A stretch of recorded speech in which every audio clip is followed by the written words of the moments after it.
Sweet potato farmers in places with long dry seasons face weevil infection due to cracks in the dry soil. This forces farmers to harvest their field completely, leading to an excess of sweet potatoes in the market. This can reduce the value of the crop. There is a better way. Storing your harvested sweet potatoes in dry, cool sand prevents the spread of disease or pests for many months. In this video, we will show you how to harvest and store fresh sweet potato roots for several months without rot. To begin, 4 days before harvest, if the rains have stopped completely, cut the foliage from your sweet potato plants, leaving 20 centimeters of stem above ground, about the length of one woman's foot from heel to toe. This will cure your roots and ensure they develop a thick protective skin, which is necessary for long storage. If you did not let your sweet potatoes cure in the field before harvest, cover heaps of freshly harvested roots with vines in the shade for 3 days before storage. Roots must be cured and cooled before storing. Sweet potatoes damage easily, especially during harvest. Handle them gently. Avoid using sharp objects to dig up your roots. To keep from bruising, do not drop or toss roots into a pile. Place them carefully into carrying containers. If the roots are cut or bruised, they can easily become infected by disease and pests, causing rot. Do not wash your sweet potatoes after harvest. Do not leave them uncovered in the sun.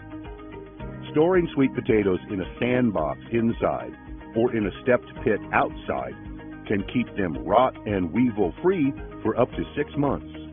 This method is called double S, meaning storage in sand. The following will describe how to build an outdoor stepped pit. A stepped pit is best for storing during the dry season. Choose a shady area, preferably on high enough ground so that water will not enter if it rains. A pit close to home is easy to check on, but it should be away from animals or garbage pits. To prepare a pit that will hold about 350 sweet potatoes, your pit will need to be 150 centimeters long by 60 centimeters wide. This area is about the length of one long stride plus half of another long stride, by about the width of 2.5 women's feet placed end to end. Gather 2 straight poles 100 centimeters high and 6 poles 80 centimeters high, plus 8 poles each 2 meters long for the roof and enough thatching grass to cover the roof. First, dig the pit 25 centimeters deep, which is about the length of one woman's foot from heel to toe. Next, dig 25 centimeters deep, about one woman's foot length, by 100 centimeters wide, about one long stride at the bottom of your pit. Then dig another 25 centimeters deep, about one woman's foot length, by 50 centimeters wide, about half of a long stride at the bottom of your pit. Let your pit sit for a few days before adding sweet potatoes to let the sides and bottom dry.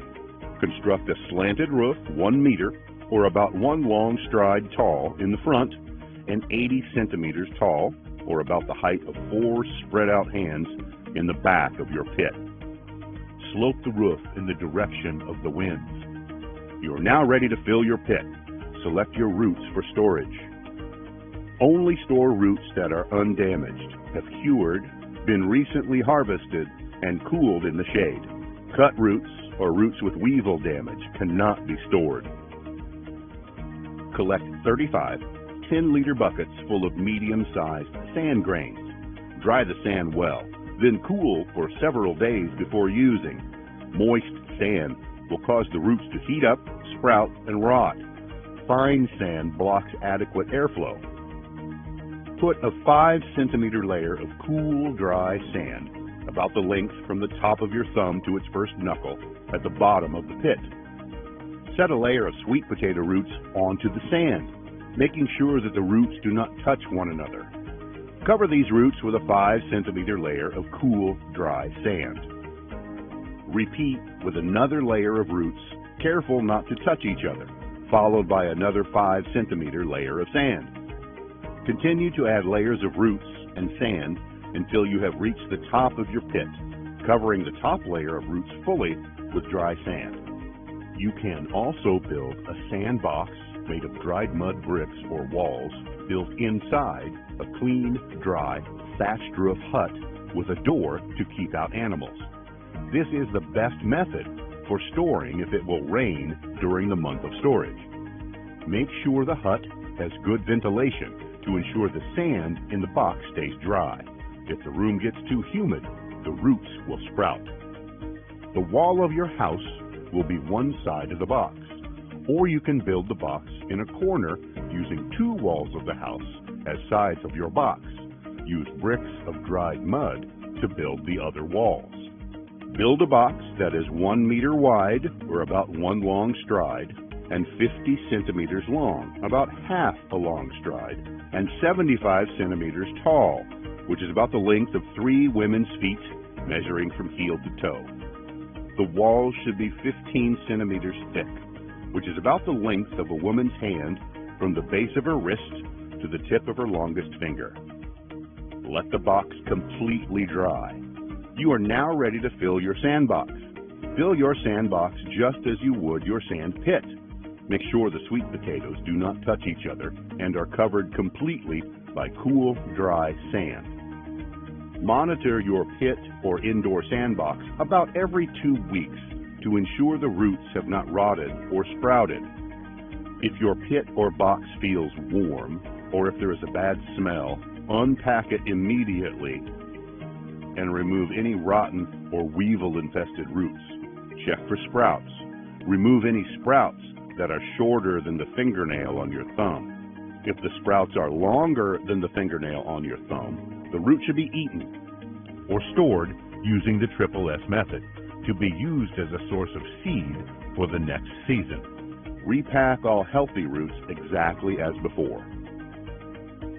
By storing sweet potato roots using one of these methods, you and your family should have enough sweet potatoes available for eating or selling for up to 6 months after harvest.